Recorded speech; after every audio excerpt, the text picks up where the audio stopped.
వచ్చే ఎన్నికల్లో TDP Janasena BJP పొత్తుపై BJP నేత సీఎం రమేష్ ఆసక్తికర వ్యాఖ్యలు చేశారు. వైసీపీ పాలనపై వ్యతిరేకంగా ఏకమైన పార్టీలను ప్రజలు ఆదరిస్తారని అన్నారు. తాను ఎక్కడ నుంచి బరిలో ఉండాలనే అంశం అధిష్టానం చేతుల్లోనే ఉందని బిగ్ టీవీ ఇంటర్వ్యూలో తెలిపారు. కేంద్రంలో ఎన్డీఏతో పొత్తులు నిర్వహించిన తెలుగుదేశం పార్టీ జనసేన పార్టీ ప్రస్తుతం పొత్తుల్లో భాగంగా కడప జిల్లాలో రాజకీయం ఎలా ఉంటుందో అనే అంశంపై మనతో పాటు సీనియర్ నేత రమేష్ నాయుడు గారు మనతో పాటు ఉన్నారు. మరిన్ని విషయాలు ఆయన అడిగి తెలుసుకునే ప్రయత్నం చేశాం.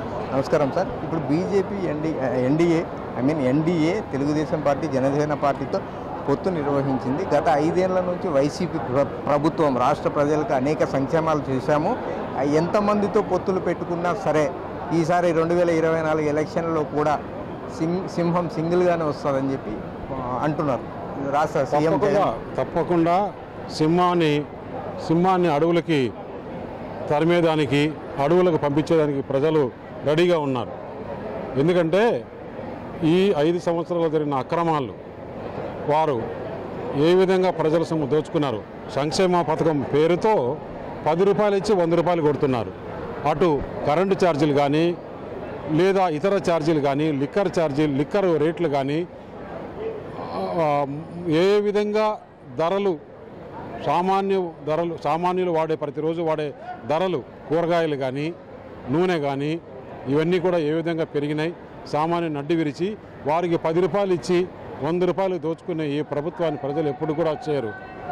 అయితే గత 5 సంవత్సరాలలో అనేకమైన అవినీతులకు పాల్పడినారని గతంలో మీరు కూడా చాలాసార్లు అవినీతి చేసిన డబ్బుల సొమ్మంతా ఏదైతే మైనింగ్లో దోచుకున్నారో, ఏదైతే శాండ్లో దోచుకున్నారో, ఏదైతే లిక్కర్లో దోచుకున్నారో, ఏదైతే భూముల్లో దోచుకున్నారో, ఏదైతే పవర్లో దోచుకున్నారో, పవర్లో రకరకాలుగా ఇంకొక 10 సంవత్సరాలకు సంబంధించిన ట్రాన్స్ఫర్లు ఆ కంపెనీలు, ఈ అధికారులు, ఈ ప్రభుత్వంలో ఉండే నాయకుల్ని అంటే ముఖ్యమంత్రి కానీ, మంత్రులను కానీ, అధికారులను కానీ, ఆ ఏజెన్సీలు కానీ ఎవరిని కూడా వదిలే ప్రసక్తే లేదు.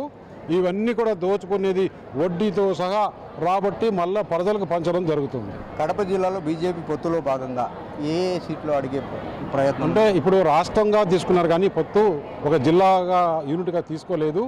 అది రాష్ట్ర పెద్దలు, పార్టీ పెద్దలు కూర్చొని ఎక్కడెక్కడ చేస్తే బాగుంటుంది, ఎక్కడెక్కడ గెలిచే సీట్లు ఉన్నాయి, ఎక్కడెక్కడ గెలిచే అభ్యర్థులు ఉన్నారు, ఎక్కడ ఆ ఓటింగ్ ట్రాన్స్ఫర్ అవుతుంది, ఇవన్నీ చూసుకొని నిర్ణయిస్తారు. ఒకవేళ బీజేపీ పెద్దలు కడప జిల్లాలో సీట్లు కేటాయించాలంటే ఏ నియోజకవర్గంలో కేటాయించవచ్చు అనే ఊహ మీకు?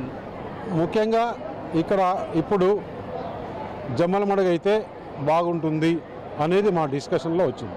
సార్, ఇప్పుడు జమ్మలమడుగు కావచ్చు, అట్లా కడప పార్లమెంట్ సీట్ కావచ్చు, బీజేపీ అధిష్టానం కోరుతుందా అనే రూమర్లు ప్రజలు పెద్దగా ఇవన్నీ ఏది తీసుకుంటారు అనేది 1-2 రోజుల్లోనే తేలిపోతుంది.